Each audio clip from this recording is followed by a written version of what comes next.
Complexidade. A complexidade é um patamar que nós já falamos. Se o procedimento do juizado especial ele induz uma complexidade, ou seja, que ele venha a necessitar de uma dilação probatória ou a citação por edital, e aí o que vai ocorrer? A necessidade de remessa do juizado especial para o juízo comum. Por quê? O juizado especial não é preparado para matéria de alta complexidade, matéria de alta indagação. E aí deixa-se claro, se a complexidade ou circunstância do caso não permitirem a formulação da denúncia, o Ministério Público poderá requerer ao juiz o encaminhamento das peças existentes ao juízo comum, ou seja, porque diante da complexidade, na ação penal de iniciativa privada do ofendido, poderá ser oferecido queixa oral.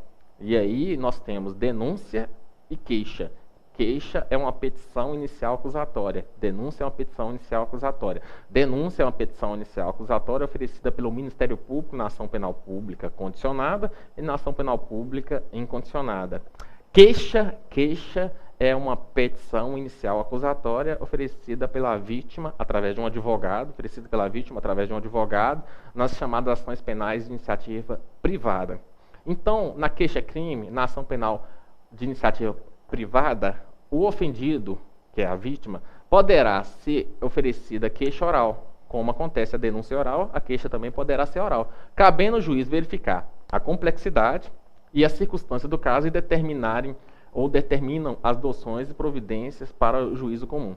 Também na queixa-crime, que é a petição inicial acusatória, como na denúncia, será observado o grau de complexidade. Se a complexidade exigir dilação probatória, existir diligência, exigir citação por edital, será remetido à competência para o juízo comum.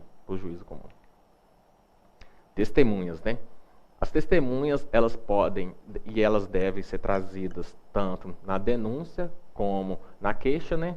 Pelas respectivas partes, né? As partes terão o direito de trazer as 3 testemunhas, elas podem ser feito requerimento para intimá-las, né? E quando é feito o requerimento para intimá-las, deve observar o prazo mínimo de 5 dias de antecedência da realização da audiência, para que a justiça venha intimar e possa utilizar da condução coercitiva das testemunhas do comparecimento.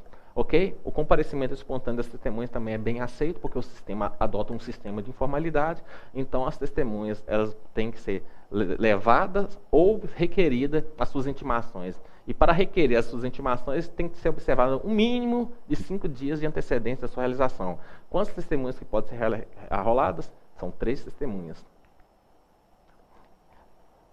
Recebido a denúncia oral ou a queixa oral, nós vamos iniciar a chamada AIJ. O que é AIJ? Audiência de Instrução e Julgamento. O professor ficou na mesma. A audiência de instrução e julgamento ela tem como finalidade construir o conjunto probatório. É a prova. É a prova. É a prova da análise, da discussão, tanto pela defesa como pela acusação. A acusação vai demonstrar a questão da autoria e materialidade e a defesa vai demonstrar sua inocência, se for o caso, ou elementos que venham reduzir a pena. E aí, a audiência de instrução marcada no dia e hora designada para a audiência de instrução e julgamento, se na fase preliminar não tiver havido possibilidade de tentativa de conciliação e de oferecimento de proposta do Ministério Público, procederá nos termos do artigo 72, 73 e 74 e, se for o caso, vai prosseguir o feito. O que acontece? Se não tiver feito na audiência preliminar a composição civil e a transação penal, o juiz ainda na audiência de instrução e julgamento vai tentar fazer a proposta novamente. Caso não tenha aceitação, não há possibilidade de ocorrer, o artigo vai continuar o feito. Aí o artigo 80 vai colocar o seguinte: nenhum ato será aditado determinando o juiz quando imprescindível a condução coercitiva das testemunhas. A condução coercitiva das testemunhas. Isso é muito importante, porque o que acontece? A ideia da simplicidade e da concentração dos atos evita que os atos sejam adiados. E aí o juiz vai sanando os atos para que na mesma audiência de instrução e julgamento ela seja resolvida a questão das testemunhas, a condução coercitiva de quem deva comparecer, a condução coercitiva de quem deva comparecer e assim por diante. Há a possibilidade da suspensão do processo com direito do acusado. O que é isso? Nossa, essa lei 9.099 traz tanto benefício, composição civil, que na ação penal privada e na ação penal pública condicionada gera extinção de punibilidade. mas não gera na ação penal pública incondicionada. A transação penal, que é uma aceitação imediata para receber pena restritiva de direito ou multa, que reflete na não reincidência, não sai na certidão de antecedentes criminais e não reflete na esfera civil. Ou seja, você não, é como se fizesse um acordo para extinguir o processo, mas que não induzisse uma culpabilidade, logicamente, e permite aproveitar da Lei 9.099 no prazo de 5 anos. E além disso, professor Charley, o que acontece? Tem a suspensão do processo. A suspensão do processo já após o oferecimento da denúncia. E aí o artigo 89 vai colocar o seguinte, qual que é a condição? A pena. Se a pena mínima combinada for igual ou inferior a 1 ano, eu posso suspender o processo. Professor, me explica essa suspensão. Ofereceu denúncia, verificou que o crime, a pena mínima, não vamos confundir que os crimes menor potencial ofensivo observa a pena máxima, não pode ultrapassar 2 anos. Aqui eu vou observar a pena mínima. Eu vou lá no Código Penal, vejo o artigo, ou na contravenção penal, vejo o artigo, qual que é a pena mínima? Se a pena mínima for igual ou inferior a 1 ano, o promotor pode pedir a suspensão, ou a parte pode pedir a suspensão do processo por um período de prova. Esse período de prova pode gerar de 2 a 4 anos. O que é isso? Ao invés de julgar o processo, após 2 a 4 anos, se o acusado observar os requisitos e as condições ali impostas, será extinta a punibilidade após 2 anos ou 4 anos, conforme os requisitos. E aí nós vamos falar dos requisitos e assim por diante. Então, suspende, paralisa o processo. Paralisa o processo por 2 ou 4 anos, conforme determinado o acordo, com algumas condições de comparecimento na justiça, prestando informação, não se ausentar da comarca, não ficar em locais indevidos e assim sucessivamente. Provoca no final desses atos a reparação do dano, provoca após esse ato a extinção do processo. E aí nós temos a suspensão do processo. Então o artigo 89 vai colocar o seguinte: nos crimes em que a pena mínima combinada for igual ou inferior a 1 ano, abrangida ou não por essa lei, aí coloca, pode ser crimes de competência do juizado especial ou não. Ué, professor, como assim? Se eu tenho um crime que a pena é superior a 2 anos, então não é da competência do juizado especial, mas a pena mínima é inferior a 1 ano, a pena mínima é inferior a 1 ano, cabe a suspensão processual, ou seja, cabe a aplicação do artigo 89 da Lei 9.099.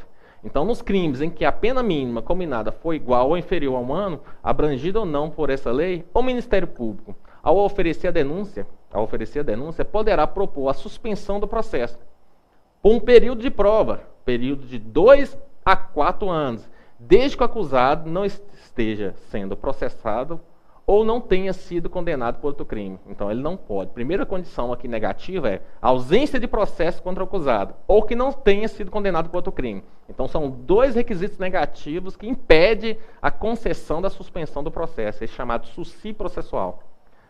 Então, ele não pode estar sendo processado e não tenha sido condenado por outro crime. Presentes os demais requisitos que autorizarem a suspensão condicional da pena, do artigo 76 do Código Penal, que a gente vai começar a visualizar todas as hipóteses. Então, 2 requisitos negativos: não pode estar sendo processado, nem estar tendo sido condenado, ok?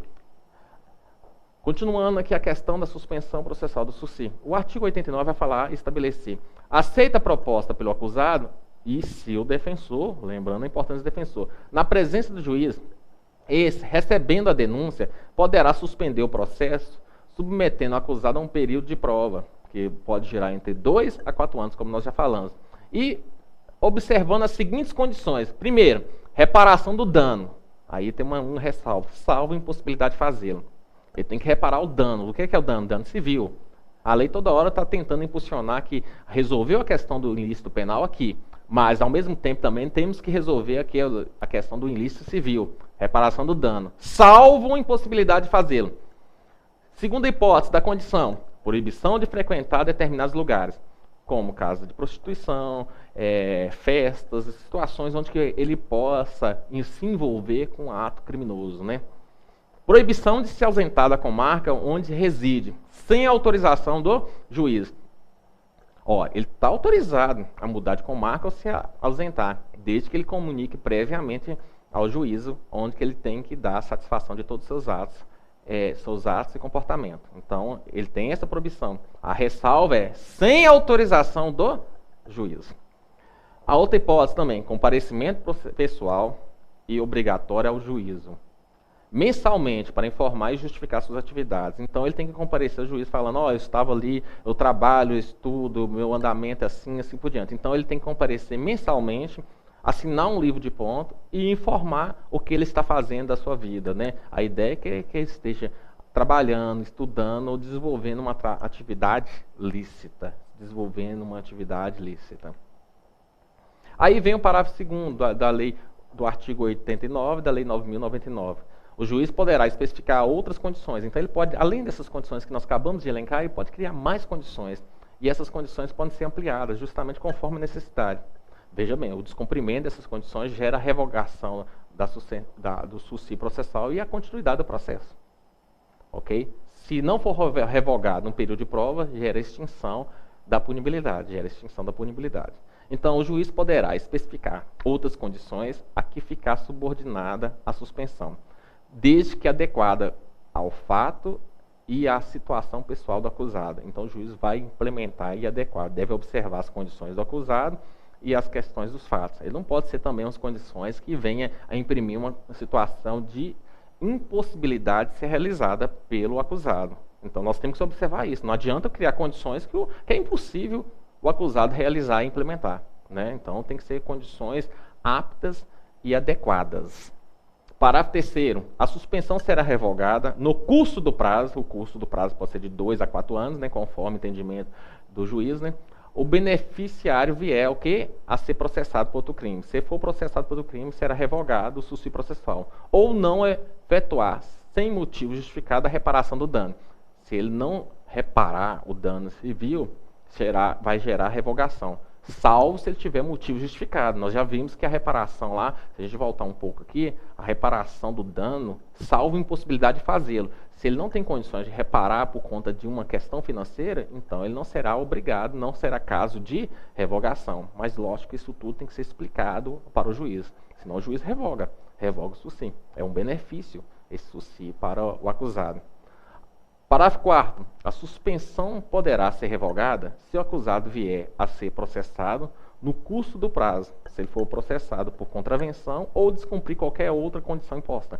Qualquer descumprimento, sendo processado, tendo condenação, mesmo por contravenção penal, vai gerar o quê? A revogação da suspensão do processo, ou SUSI processual.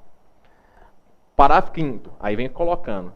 Expirado o prazo sem revogação, o juiz vai declarar a extinta punibilidade. Professor Charlie, transcorreu, o juiz determinou, o prazo pode gerar entre 2 a 4 anos. O juiz determinou o prazo de 2 anos. Só que o réu não reparou o dano, ou praticou algum crime, alguma contravenção. Só que depois do final do prazo, pode o juiz revogar? Não pode mais, porque ele tem um prazo. Então, qualquer revogação deve ser feita dentro do prazo estipulado, de 2 ou 4 anos, de 2 a 4 anos. Se for estipulado 2 anos e o juiz só verificou após o prazo estipulado que houve descumprimento, o juiz é obrigado a aplicar a regra do parágrafo 5º. Expirado o prazo, sem revogação, o juiz vai declarar extinta a punibilidade. Então, deve ser extinta. Mas podia ter sido revogado. Podia, mas não foi feito antes, então agora não pode ser feito, porque sem revogação é extinta a punibilidade. Isso é importante colocar. Parágrafo 6º. Não correrá a prescrição durante o prazo da suspensão do processo. Vocês estão percebendo que o processo vai ficar suspenso entre 2 a 4 anos. O processo é suspenso, paralisado, observando o cumprimento dessas condições que nós estamos explicando. E o prazo prescricional, ou seja, o prazo prescricional lá do artigo 109 do Código Penal, será suspenso. Ou seja, não vai correr o prazo, porque aí evita o quê? A alegação da prescrição. A prescrição é sempre em favor do acusado. Diante disso, se ele está tendo um benefício, nada melhor do que suspender o prazo prescricional, porque se ele descumprir, o processo pode voltar a continuar sem a alegação da prescrição, porque não vai ocorrer a prescrição nesse prazo de suspensão do processo. Parágrafo 7º. Se o acusado não aceitar a proposta prevista nesse artigo, que é a suspensão do processo, o processo vai prosseguir em seus ulteriores termos, ou seja, vai receber a denúncia e vai iniciar a audiência, instrução e julgamento, onde vai oportunizar a defesa a apresentar suas respectivas defesas. Só para reviver algumas situações da suspensão. Condições obrigatórias. Reparação do dano. Salva o quê? A justificativa de não ter condições de reparar. Proibição de frequentar determinados lugares. Proibição de se ausentar. O comparecimento ao juiz é obrigatório, ou seja, comparecer para informar mensalmente suas condições, o que ele faz, ou seja, suas atividades. Facultativas, condições facultativas. Qualquer outras que possam ser agregadas pelo juiz, ou seja, qualquer outras para individualização da pena. E essas condições facultativas que o juiz pode implementar têm que ser condições adequadas, não pode ser condições que possa refletir uma impossibilidade de implementação pelo acusado. Só para frisar, e a revogação, professor? Revogação da suspensão do processo conduz à instrução da causa. Ou seja, revogou, continua. Professor, pode revogar após o prazo? Não, aí gera extinção. Nós já falamos isso, né? A revogação é obrigatória se no período de prova, dentro do período, o beneficiado vier a ser processado por outro crime, ou contravenção, ou não reparar o dano, salvo justificativa. Revogações facultativas, se no período de prova o beneficiário vier a ser processado por contravenção ou descumprimento das condições. Eu tenho algumas situações que pode ser obrigatória, se for dentro do período, e outras que a legislação coloca como facultativa, por contravenção, porque a contravenção é um crime pequeno, vamos colocar assim, né? Na realidade, ela é menor do que o próprio crime, né? Então, nós temos as contravenções penais, ou descumprimento de outras condições que não seja a reparação do dano. Aí fica a critério do juiz analisar se revoga ou não. Às vezes, poderia ter situações onde o juiz prorrogue mais o prazo da suspensão quando tem algumas hipóteses nesse sentido. A prorrogação não pode passar de 4 anos, né? Mas aí são questões processuais que podem ser discutidas. Veja bem, o artigo 90A vai colocar que no âmbito dessa lei, da Lei 9.099, não se aplica não se aplica aos militares. Não se aplica aos militares. Porque os militares têm uma justiça própria.